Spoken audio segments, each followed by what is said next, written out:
Hello class, welcome to today's segment whereby we discuss the structure of IELTS speaking test and also give examples of questions to expect in each part of the IELTS speaking test. So let us get right into it.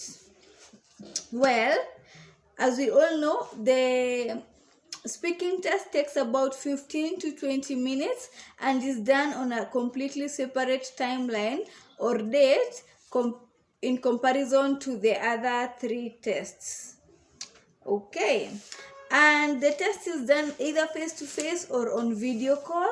Face-to-face is whereby you sit across the examiner on a table and they ask you questions, and video call is whereby you get asked questions over the screen, like through an app, maybe Google Meet, Zoom, something like that.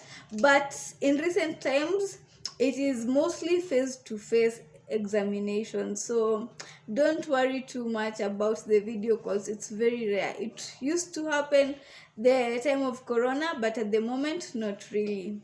Okay, so let's get into the structure of the speaking test. The speaking test consists of three parts. Part 1 is used to ask the candidates personal questions and is in a dialogue kind of format. So question 1, the examiner asks you personal questions relating to yourself alone, questions pertaining to you and what you do, etc. So these are personal questions, and many candidates find part 1 to be a bit easier. This is because you basically always know the answers to these questions because they relate to you. They are literally about you, and they are in dialogue format whereby an examiner asks you a question. After they've asked you a question, you answer the question, and then they ask you another question, you answer that question, so on and so forth. Something very important to note is that the examiner builds the next question from the answer you give. So, as I said earlier, ensure to say the truth because this will be easier to talk about when the examiner picks a question from the information you've given him or her. Okay, so there's part 2. In part 2, you are given a topic. You're given a topic to talk about, and you're also given the guidelines in regards to that topic.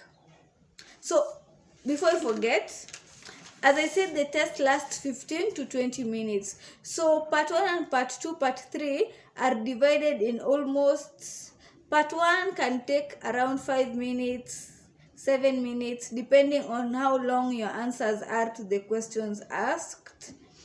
Part 2, you are given 2 minutes. 2 minutes to read the given topic, 2 minutes to talk to the examiner. No, guys, sorry, I confused you. First of all, in part 2, you are given a topic to talk about, right? And this topic is usually written down on a paper, and in regards to that topic, you are also given guidelines which will guide you on what to talk about.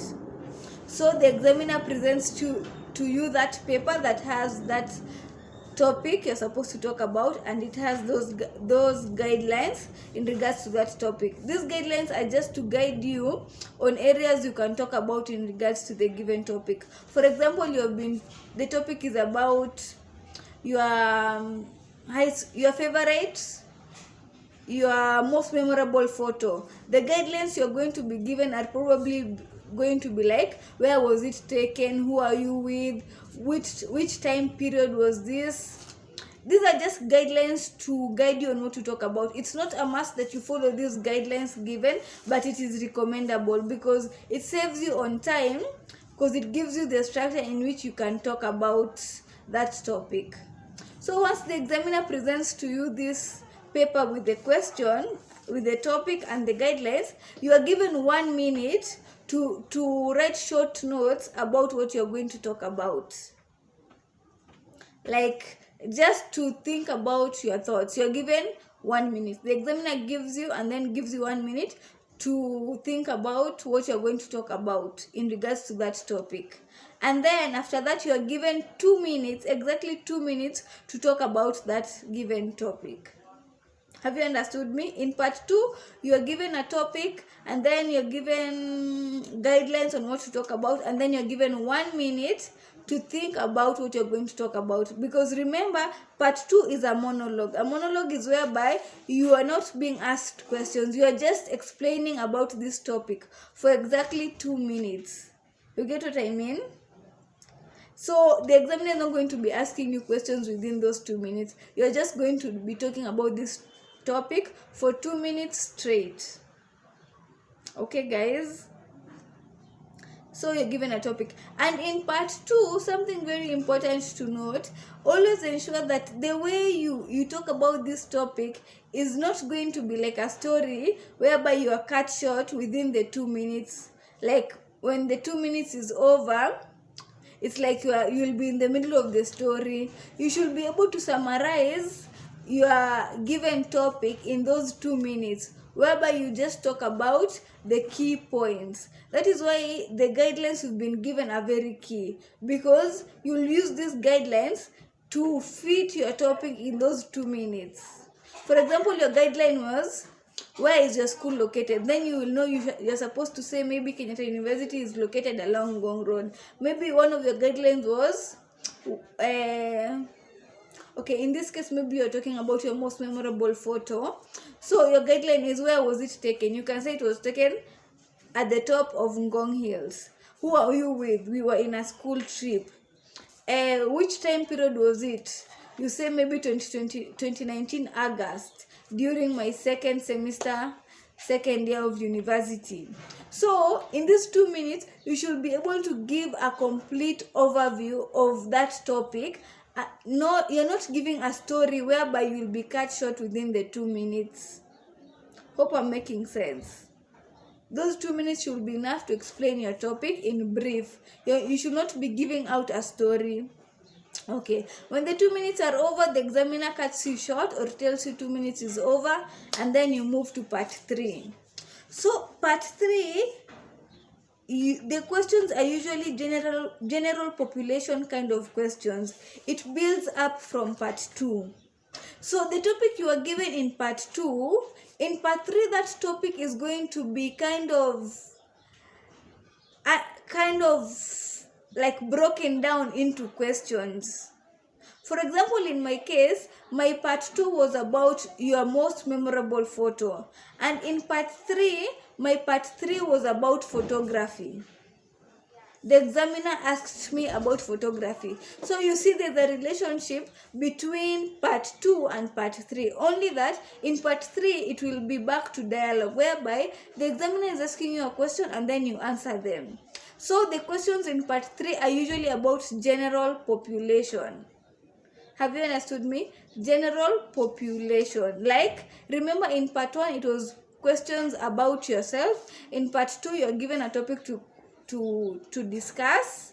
It can be any topic. And then in part 3, you are asked questions in relation to part 2, but about the general population.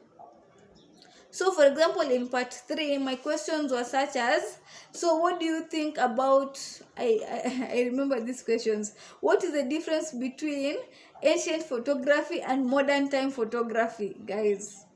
That question caught me by surprise. And then another question was, how do most people capture their memories? You see, these questions are just about general questions. Like, it's not questions about myself, it's question relating to the general population. Another question was, what's the advantage of phones in the modern times? Something like that. As in something that relates to the general population. This is going to come into context when I talk about, give you samples of questions both in part 1, part 2, and part 3. Yeah, that is when you're going to see the difference clearly. At this point in time, I'm just trying to explain them. Okay. Something very important to note, when you're answering your questions, do not give one-word answers. You can either talk about the past in relation to that answer. You can also talk about the current time. You can also talk about the future. You can give an example, an explanation, or give uses or purpose of that answer you've given. Guys, I've talked about this in things to note, but I'll repeat. No one-word answers. For example, you are asked, what is your favorite handbag designer? For example, you say Louis Vuitton. I don't know if that's the correct pronunciation. Louis Vuitton. Yeah? So your answer should not only be Louis Vuitton, because that is a one-word answer. You can either give an example, an explanation as to why that is your favorite bag brand. You can give information on when Louis Vuitton brand was formed. For example, you say my favorite handbag brand is Louis Vuitton. Louis Vuitton was founded in 1899. This is an example, by the designer XYZ.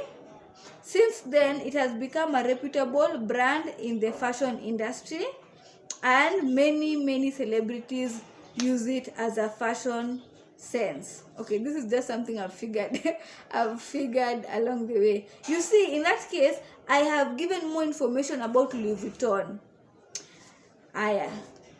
Another example, you can say my favorite handbag brand is Louis Vuitton.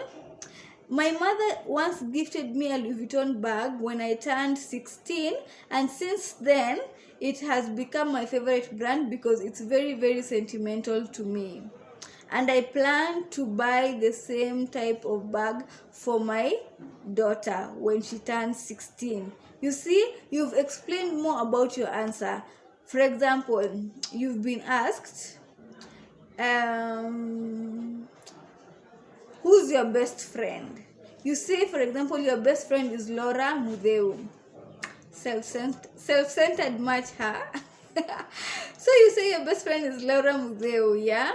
So you shouldn't just say your best friend is Laura Mudeu, or just Laura Mudeu. That will not give you more points. You should explain your answer. You should say she's my best friend because she's kind, she's patient, she's charming.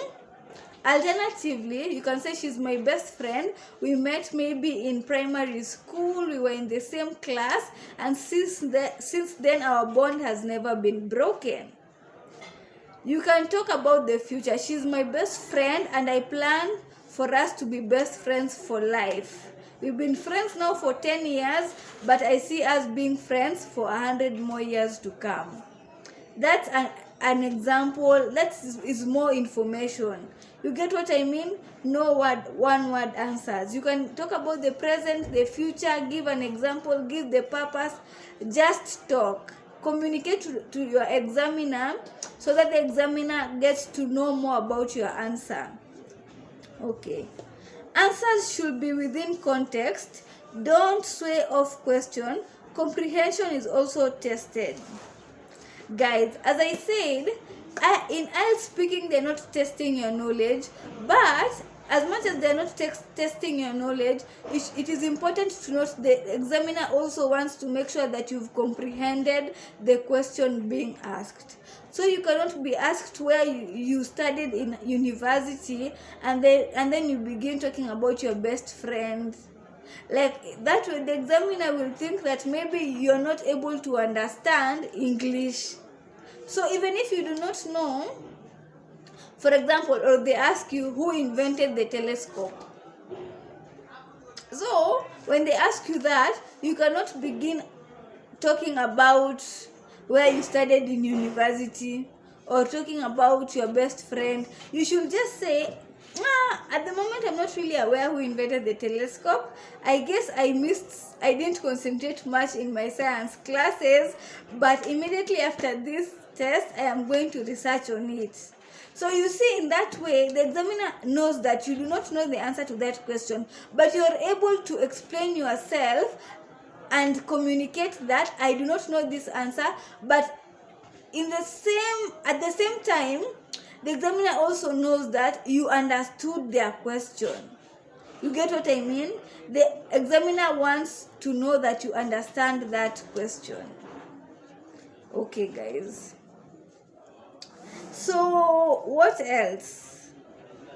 Yeah, I think that is all for now, guys, for this class. In our next class, I'll be giving examples of questions to expect in each question type. So, see you guys and bye.